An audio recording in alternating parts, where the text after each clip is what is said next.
Hello, welcome to another English story. Let's start. It was raining the day my life quietly shifted direction. Not the soft kind of rain that feels romantic in movies. It was heavy, cold, and unforgiving.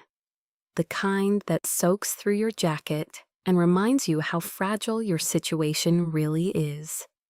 I was standing outside a tall stone house in Seattle, my hands trembling, not from the cold, but from fear. In my pocket, I had exactly $32. At home, my younger brother Daniel was waiting with a fever that refused to break. Our rent was overdue.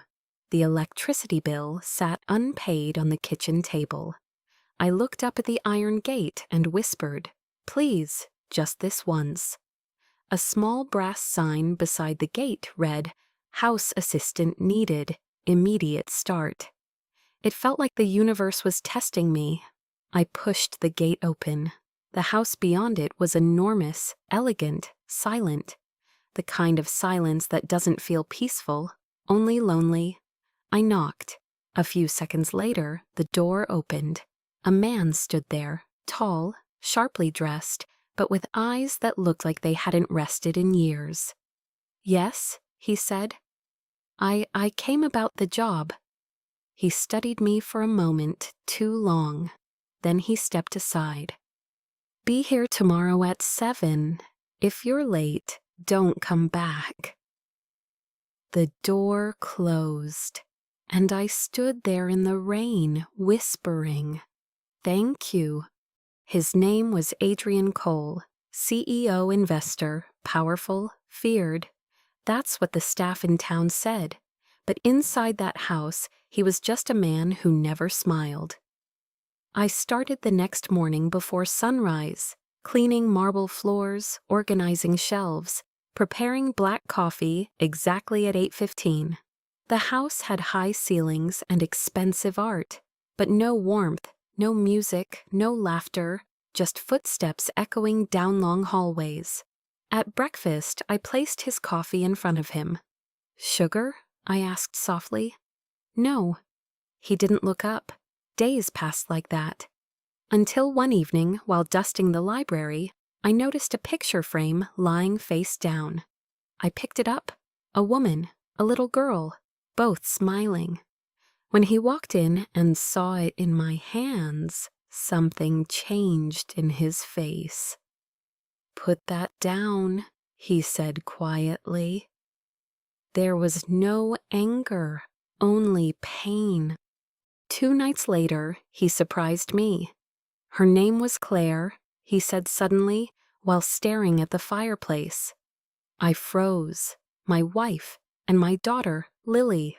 His voice cracked, almost invisibly. "They died in a boating accident 3 years ago." The silence that followed felt heavier than anything I had ever experienced. "I'm sorry," I whispered. He didn't answer. But from that day, he began speaking, just a little. Small questions. "How's your brother? Did you eat? You look tired."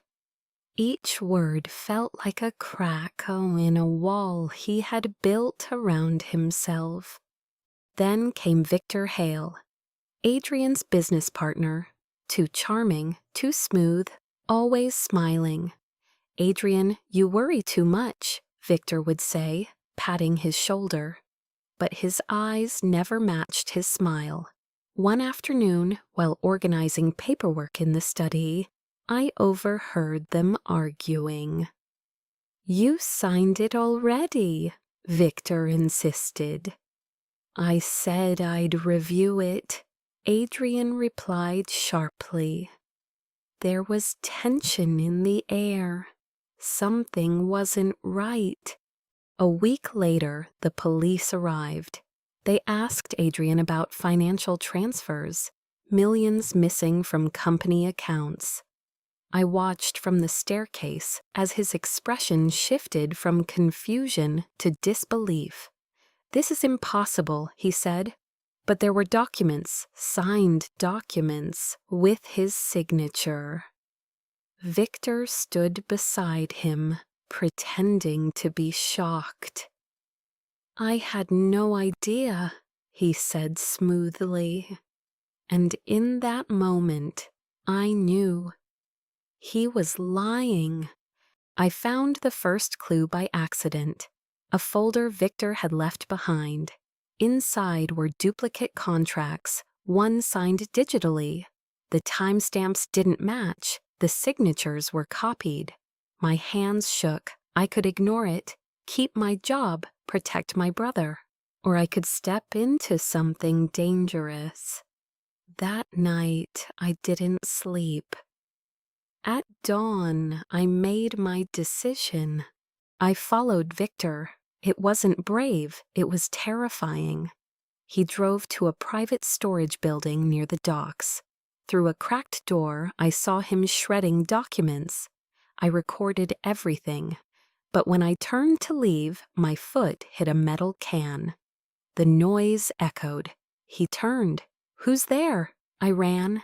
He caught me near the exit. "You should have stayed out of this," he hissed. "You framed him," I said, breathless. Victor laughed. "No one will believe you." But he was wrong. Because I had proof. The police didn't trust me at first. "Why risk everything?" one officer asked. "Because he's innocent," I replied. Victor was arrested 2 days later. Adrian was cleared, but he didn't celebrate. He looked ashamed.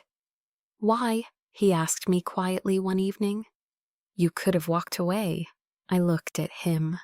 "Because I know what it's like to lose someone unfairly." His eyes softened, and for the first time, he smiled. The house changed after that. Music returned. He started cooking once a week. We laughed sometimes, not loudly, but honestly. The silence was no longer heavy. It felt peaceful. Then came the letter. No sender, just one line. "Ask him about your father." My heart stopped. My father had died in a construction accident years ago. What did Adrian have to do with that? When I confronted him, his face went pale. "He worked for my company," Adrian admitted. "The day he died, he was protecting financial records from Victor." The world tilted. "You knew?" "I found out after," he said. "I didn't know how to tell you." I packed my bag. I felt betrayed, but before I left, the police called. Victor had confessed. My father had tried to expose him. He died because he refused to stay silent. Adrian had no part in it. In fact, he had funded a scholarship in my father's name, quietly, without telling me. He showed me the documents, the Daniel Rivera Fund, for families of workers lost in industrial accidents. My father's name at the top. Tears blurred my vision. "You didn't have to," I whispered. "Yes," he said. "I did." "I was afraid you'd leave," Adrian admitted. "I almost did." "Why didn't you?" I took a slow breath. "Because I know the difference between guilt and goodness." He stepped closer. "And what am I?" "Good," I said. "Broken, but good." It didn't happen suddenly. No dramatic confession, no grand gesture, just hands brushing in the kitchen, long conversations at midnight, shared grief, shared strength. Until one evening, he said, "I don't want to imagine this house without you." My heart answered before my mind could. "You won't have to."